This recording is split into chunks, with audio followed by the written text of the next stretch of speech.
తెచ్చుకునే పరిస్థితి ఉండాలని ఇస్తారు. అట్లాంటిది ఈరోజు ఈ ప్రాంతంలో మొత్తానికి నగరం విస్తరిస్తూ పోయింది. విస్తరించిన తర్వాత ఇవాళ మొత్తం ఈ పారిశ్రామిక వాడలన్నీ హైదరాబాద్ లో కలిసిపోయినాయి. హైదరాబాద్ విస్తరించి ఈ పరిశ్రమల అవతలు కూడా ఔటర్ రింగ్ రోడ్ దాకా హైదరాబాద్ విస్తరణ జరిగింది. ఒకటి వాస్తవం, మరి కేసీఆర్ గారి ప్రభుత్వం కానివ్వండి, అంతకు ముందున్న ప్రభుత్వాలు విపరీతంగా భూముల ధరలు హైదరాబాద్ విపరీతంగా పెరిగినాయి. కుత్బుల్లాపూర్ ఒకనాడు మున్సిపాలిటీ ఈరోజు గ్రేటర్ లో భాగమైంది. కాబట్టి ఏం జరిగింది, ఆనాడు ఒకరోజు 1000 రూపాయల గజం ఉన్న స్థలం ఈరోజు 1,00,00,000 రూపాయలు ఈ ప్రాంతంలో గజం స్థలం పలుకుతా ఉంది. అంటే 1,00,000 రూపాయలు వేసుకున్నా 50 కోట్లు ఎకరానికి, 1,50,000 వేసుకుంటే 75 కోట్లు ఎకరానికి. అంత ఖరీదైన స్థలం ఇక్కడ 1100 ఎకరాల స్థలం. అంటే కనీసంగా వేసుకుంటే 50,000 కోట్ల మార్కెట్ ధర చూసుకుంటే 50,000 కోట్లు. కొద్దిగా హయ్యర్ సైడ్ 1,50,000 వేసుకుంటే 75,000 కోట్ల ఆస్తి ఈ ప్రాంతంలో ఈరోజు ఇక్కడ ఈ 1100 ఎకరాల పారిశ్రామిక వాడ రూపంలో ఉంది. మేము ఇవాళ ప్రభుత్వాన్ని అడిగేది ఒకటే, ఈ 1100 ఎకరాలు ఏదైతే ఇక్కడ ఉన్నదో ఇందులో ఇప్పుడే మా దేవదానం గారు ఇక్కడ ఈ కార్మిక సంఘానికి నాయకుడు అన్నని అడిగినాం మేము, అన్న మరి ఇక్కడ ఇండ్లున్నాయా? ఇందిరమ్మ ఇండ్లు అన్నారు, ఇండ్లు లేవు, ఇంకా కట్టలేదు. ఈ 2 ఏళ్లలో ఒక్క ఇల్లు కూడా హైదరాబాద్ లో కాంగ్రెస్ ప్రభుత్వం వచ్చినాక కట్టలేదు. ఎందుకు కట్టలేదు అంటే స్థలం లేదు అంటారు. పోనీ ఈ ప్రాంతంలో పిల్లలు ఆడుకోవడానికి ఏమైనా పార్కులున్నాయా? అవి కూడా సరిగ్గా లేవు, ఉన్నాయి కానీ సరిగ్గా లేవు, ఇంకా కట్టాలి, కట్టవచ్చు. పోనీ ముఖ్యమంత్రి గారు అంటున్నారు యంగ్ ఇండియా స్కూల్స్ కడతాము, అంతర్జాతీయ ప్రమాణాలతో కడతాము అని. ఒక 25 ఎకరాల్లో ఇవాళ ఇక్కడ తీసుకుంటే ఒక యంగ్ ఇండియా స్కూల్ కట్టవచ్చు.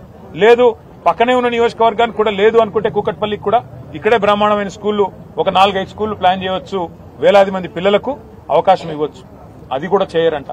పోనీ ఇందిరమ్మ ఇండ్ల కోసం ఈ 1000 ఎకరాలు 1100 ఎకరాల్లో ఒక 500 ఎకరాలు తీసుకుని హైదరాబాద్ లో ఉండే పేదవాళ్లకు చాలా మందికి ఇక్కడ కట్టించి ఇవ్వచ్చు. అది కూడా చేయరంట. మీరు చూశారు మన జూబ్లీ హిల్స్ లో ఆఖరికి బొందల గడ్డలకు కూడా జాగలు లేవు, గ్రేవీ శ్మశాన వాటికలకు జాగలు లేవు. ఇవాళ వాటి కోసం కూడా జాగలు లేకపోతే పోరాటాలు జరుగుతూ ఉన్నాయి. అట్లాంటి ఈ పరిస్థితుల్లో హైదరాబాద్ మహానగరంలో పార్కులకి స్థలం లేదు, పార్కింగ్ కి స్థలం లేదు, శ్మశాన వాటికకి స్థలం లేదు, పేదవాళ్ళు ఇల్లు కట్టుకోవడానికి స్థలం లేదు, స్కూల్ కట్టడానికి జాగలేదు, అట్లాగే రోడ్డు విస్తరించాలంటే జాగలేదు. ఇవాళ హైదరాబాద్ లోని 9,300 చిల్లర ఎకరాలు పరిశ్రమల అవసరాల కోసం ఇచ్చిన స్థలాన్ని ఇవాళ ప్రభుత్వం కాలుష్యకారక పరిశ్రమలను తరలించే ప్రయత్నం చేస్తున్నది. కాలుష్యాన్ని నివారించాలనడంలో ఎవరికి రెండో అభిప్రాయం లేదు. కాలుష్యం ఉండే పరిశ్రమల్ని తప్పకుండా నియంత్రించాలి, నివారించాలి.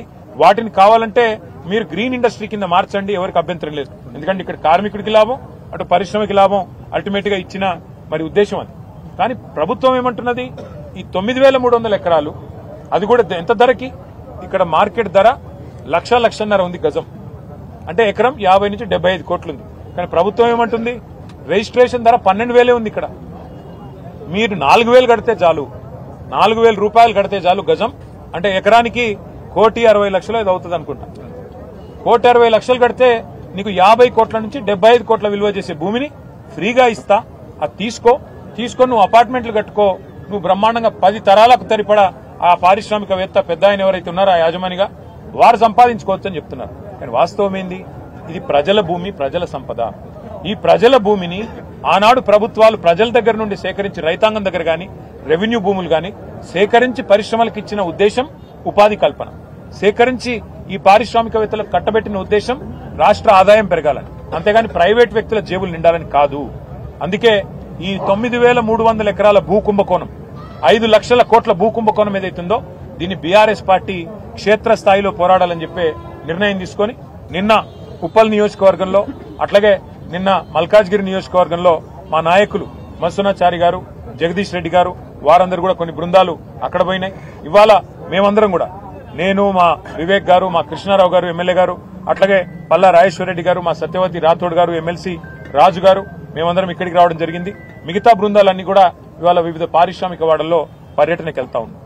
నేను ఈ ప్రభుత్వానికి చెప్పేది ఒకటే, మీరు ఈ 5 లక్షల కోట్ల ప్రభుత్వ ఆస్తి, ప్రజల ఆస్తి, ప్రభుత్వ ఆస్తి అంటే ప్రజల ఆస్తి, దీన్ని సరైన పద్ధతిలో వినియోగించండి. పేదలకు ఇల్లు కట్టివ్వండి, మేము వ్యతిరేకం కాదు. ఈ భూములు వెనక్కి తీసుకోండి, కావాలంటే 50%, 60% వెనక్కి తీసుకోండి. గ్రీన్ ఇండస్ట్రీలు పెట్టండి, మేము వ్యతిరేకించట్లేదు. అట్లాగే ఐటీ పార్కులు పెట్టండి, మేము వ్యతిరేకించట్లేదు. కానీ పారిశ్రామికవేత్తలకు అడ్డికి పావుషేరుకు రాసిస్తాం. మీరు ఇష్టం ఉన్న అపార్ట్మెంట్లు కట్టుకోండి, మాల్స్ కట్టుకోండి, మీరు ఎంజాయ్ చేయండి. ప్రజల సొమ్మును మీరు అత్త సొమ్ము అల్లుడు దానం అన్నట్టు మేము దానం చేస్తాము, మీరు అమ్ముకోండి, ఇష్టం ఉన్నట్టు చేసుకోండి అంటే బీఆర్ఎస్ చూస్తూ ఊరుకోదు. నేను పారిశ్రామికవేత్తలు కూడా చెప్తా ఉన్నా, మీరు ఈ ప్రభుత్వం ఇచ్చే ఆషాఢపు సేల్ ఆఫర్ లాంటి ఆఫర్లు తీసుకొని మీరు 4 డబ్బులు కట్టి ఇది మాది అయిపోతుంది అని మీరు అనుకుంటే మీరు పప్పులో కాలేస్తున్నారు. ఖచ్చితంగా మళ్లీ వచ్చేది బీఆర్ఎస్ ప్రభుత్వమే. మేము ఈ HILTP అనే పాలసీ ఏదైతే ఉందో దీన్ని ఖచ్చితంగా రద్దు చేస్తాం. ఇవాళ ఎవరైనా డబ్బులు పెడితే మీరు నష్టపోతారు. ఇక్కడ కార్మిక నాయకులతో మాట్లాడినాం, వారు అంటున్నారు ఈ ప్రాంతంలో 3-4 లక్షల మంది కార్మికులు ఉన్నారు, మరి మేమెక్కడ పోవాలా అని వారు మాట్లాడుతున్నారు. అంటే నిజంగా ఒక పరిశ్రమను తరలించాలంటే కూడా కొంత ప్లానింగ్ ఉండాలి ఆ పంపించే కాడ. అందుకే మా ప్రభుత్వంలో ఆనాడు ఫార్మా సిటీ అని పెట్టాం ముచ్చెర్లలో. 19,000 ఎకరాలు ఈ పరిశ్రమలు తరలించాలి అంటే అక్కడ కాలుష్యం రాకుండా జీరో ఎఫ్లూయెంట్ పెట్టి అక్కడ తరలించాలని మేము ప్లాన్ చేస్తే ఈయన వచ్చిన తర్వాత రేవంత్ రెడ్డి గారు అక్కడ కూడా రియల్ ఎస్టేట్ దందా చాలు చేసినాడు. ఫ్యూచర్ సిటీ పేరిట అక్కడ రియల్ ఎస్టేట్ దందా, ఇక్కడ HILTP పేరిట ఇక్కడ రియల్ ఎస్టేట్ దందా. ఈయనకు తెలిసింది రియల్ ఎస్టేట్ బ్రోకరిజం తప్ప ఇంకొకటి ఏది తెలియదు. పరిశ్రమలు తెచ్చేది తెలియదు, ఉపాధి కల్పించేది తెలియదు, భూములు అమ్మడం తెలుసు. ఇవాళ మన కూకట్పల్లి కుత్బుల్లాపూర్లో హౌసింగ్ బోర్డు ల్యాండ్లు అమ్ముతా ఉన్నారు. హౌసింగ్ బోర్డు ల్యాండ్లు ఎందుకు? పేదవాళ్ళకి ఇచ్చేదానికి పెట్టినారు, పేదవాళ్ళకి ఇల్లు కట్టించేదానికి. వాటిని అమ్ముతున్నాడు. రోజు చూస్తే ఇవాళ పేపర్లు చూడండి, కోకాపేటలో ఎకరం 130 కోట్లకు పోయిందని చెప్పి ప్రభుత్వం గొప్పగా రాయించుకుంది. మరి 130 కోట్లు కోకాపేటలో ఎట్లుంటది? పక్కనే ఒక 15 కిలోమీటర్ల దూరంలో ఉండే జీడిమెట్ల షాపూర్ ప్రాంతంలో ₹1 ఎట్లుంటది ఎకరం? ఇది ఎక్కడ న్యాయం? పోనీ ఇప్పుడు మా దేవదానం గారు ఉన్నారు, ఆయనకు మరి మీరు ఇక్కడ కూడా గజం ₹4,000 ఇస్తే ఆయన కూడా కొనుక్కుంటాడు. వాళ్ళ మొత్తం సంఘం కూడా మీరు ఇవ్వండి, ప్రభుత్వం ఒక ఎకరం మొత్తం ఈ యూనియన్కి ఇవ్వండి, ₹4,000 గజం చొప్పున. మేము కావాలంటే చందాలేసి వాళ్ళకి మేము కూడా సాయం చేస్తాం. వాళ్ళకి ఇవ్వరు, కార్మిక సంఘాలకు ఇవ్వరు, పేద ప్రజలకు ఇవ్వరు. కానీ ఎవరికి ఇస్తారు? పెద్ద పెద్ద పరిశ్రమలని చెప్పి ఎవరైతే నడుపుతున్నామని చెప్పి చెప్తున్నారో వాళ్ళకిచ్చి వాళ్ళు అపార్ట్మెంట్లు కట్టుకోవడానికి, మాల్స్ కట్టుకోవడానికి ఇవాళ చేస్తున్న వ్యవహారం ఏదైతుందో దీని వెనకాల దాగి ఉన్నది 5 లక్షల కోట్ల కుంభకోణం. ఈయన అనుముల రేవంత్ రెడ్డి కాదు, ఈయన అవినీతి అనకొండ.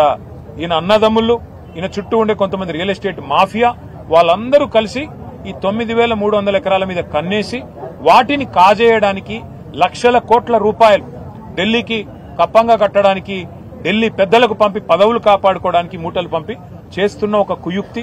దీన్ని బీఆర్ఎస్ అడ్డుకుంటుంది. ఇది కేవలం ప్రారంభం మాత్రమే. రేవంత్ రెడ్డి గారు అనుకుంటుండొచ్చు ఒకరోజు వచ్చినారు పోయినారు ఏం చేస్తారని. ఏం చేస్తామో చూపెడతాం. హైదరాబాద్ నగరంలో ప్రతి గల్లీలో ప్రజలను కూడగడతాం, ప్రతి నియోజకవర్గంలో కూడగడతాం. కూడగట్టి చైతన్యవంతులు చేసే విధంగా సదస్సులు ఏర్పాటు చేస్తాం, హాల్ మీటింగ్లు ఏర్పాటు చేస్తాం. ఆ తర్వాత రౌండ్ టేబుల్ పెడతాం, అన్ని ప్రజా సంఘాలను కూడగలుపుతాం. అవసరమైతే న్యాయ పోరాటం కూడా చేస్తాము. ఏ పరిస్థితుల్లో కూడా దీన్ని వదిలిపెట్టు. నేను మళ్లీ చెప్తా ఉన్నా పారిశ్రామికవేత్తలకి, 2 ఏళ్ల తర్వాత మళ్లీ వచ్చేది బీఆర్ఎస్ ప్రభుత్వమే. కేసీఆర్ గారు ముఖ్యమంత్రిగా మళ్లీ తిరిగి ఈ రాష్ట్రానికి రాబోతా ఉన్నారు. ఈ HILTP అనే అపసవ్య నిర్ణయం, ప్రజల సొమ్ము దోచే నిర్ణయం, దీన్ని ఖచ్చితంగా నిర్ద్వందంగా మీరు కూడా తిరస్కరించండి. ఎందుకంటే నడుస్తున్న పరిశ్రమను మూసేసి మీరెక్కడికో పోవాలి అంటే అక్కడ అవసరాలు లేకుండా, అక్కడ కనీస పరిస్థితులు లేకుండా మీరెక్కడ పోతారు? మీరు కనుక ఇప్పుడు ఈ భూమాయలో పడి వీటిని కొనుగోలు చేస్తే దీన్ని ఖచ్చితంగా సమీక్షించి రద్దు చేసి అవసరమైతే చట్టం తెస్తాం, చట్టం ద్వారా రద్దు చేస్తామని చెప్పి కూడా నేను పారిశ్రామికవేత్తలకు కూడా ముందే అప్రమత్తం చేస్తున్నా. నేను హెచ్చరించడం లేదు, అప్రమత్తం చేస్తున్నా. రేవంత్ రెడ్డి భూకుంభకోణంలో మీరు భాగస్వాములు అవుతే మీరు కూడా నష్టపోతారు. దయచేసి మీరు పెట్టిన డబ్బులు కూడా నష్టపోతారు. ఇటు పరిశ్రమ పోతుంది, అటు భూమి కూడా పోతుంది. ఎటు కాకుండా మీరు పోతారు. ముందే నేను మిమ్మల్ని అప్రమత్తం చేస్తున్నా అని చెప్పి కూడా తెలియజేస్తూ, ఈ భూ కుంభకోణాన్ని దయచేసి మీడియా కూడా మాకు సహకరించాలి. దీన్ని వెలుగులోకి తీసుకొచ్చేది మా కార్మిక సంఘాల నాయకులతో కూడా నా ప్రార్థన. ఇది నా సొమ్ము కాదు, రేవంత్ రెడ్డి సొమ్ము కాదు, బీఆర్ఎస్ సొత్తు కాదు, కాంగ్రెస్ సొత్తు కాదు. ఇది ప్రజల ఆస్తి, ప్రజల సొమ్ము. మీకు ఇళ్లు కట్టడానికి, మీ పిల్లలకి స్కూళ్లు కట్టడానికి, మీ కుటుంబాల కోసం పార్కులు కట్టడానికి, లేదా ప్రజల అవసరాలకు వినియోగించే హాస్పిటల్ కట్టడానికి, వాటికి వినియోగించాల్సిన స్థలాన్ని ప్రైవేటు వ్యక్తులకు దారాదత్తం చేస్తుంటే చూస్తా ఊరుకోవడం అనేది భవిష్యత్ తరాలు కూడా క్షమించరాని నేరం అవుతుంది. దయచేసి మీరు కూడా కలిసి రావాలి ఈ పోరాటంలో అని చెప్పి ఇక్కడ ఉన్న మా కార్మిక అన్యులకు కూడా నేను తెలియజేస్తూ, ఇదే కార్యక్రమాన్ని పురస్కరించుకొని మా పార్టీ కూడా రౌండ్ టేబుల్స్ కూడా ఏర్పాటు చేస్తుంది. అఖిలపక్ష మీటింగ్లు కూడా ఆర్గనైజ్ చేస్తాము. దానిలో కూడా అందరూ కూడా పాల్గొని వారి మద్దతు తెలియజేయాలని చెప్పి కోరుతూ, ఇవాళ ఈ ప్రాంతంలో ఇంకా పారిశ్రామిక వాడలో కూడా పోయి ఇంకొంతమందిని కలుస్తాము. ఇతర వాడల్లో కూడా ఇవాళ మా బృందాలు తిరుగుతున్నాయి. వాటికి దయచేసి మరి మా ఉద్దేశం ఏంది ఈరోజు మీటింగ్ అంటే ఇక్కడ రావడానికి ధర నిర్ధారణ జరగాలి, నిజ నిర్ధారణ జరగాలి. ధర నిర్ధారణ అంటే ఏంటి? ప్రభుత్వం అంటుంది ఇక్కడ 4000 గజం ఉంది అందుకే ఇచ్చేస్తామంటుంది. ఇప్పుడు మాకు ఇక్కడికి వస్తే తెలిసింది 1,00,000 ఉందా 1,50,000 ఉందా? ఇక్కడ 1,00,000 పైనే ఉంది తప్ప 1,00,000కు తక్కువ లేదు గజం. అంటే ఎకరం 50 కోట్లకు తక్కువ లేదు. మరి ప్రభుత్వం ఎకరం ₹1 కోటి ఇస్తా అంటున్నది. ఇది న్యాయమా?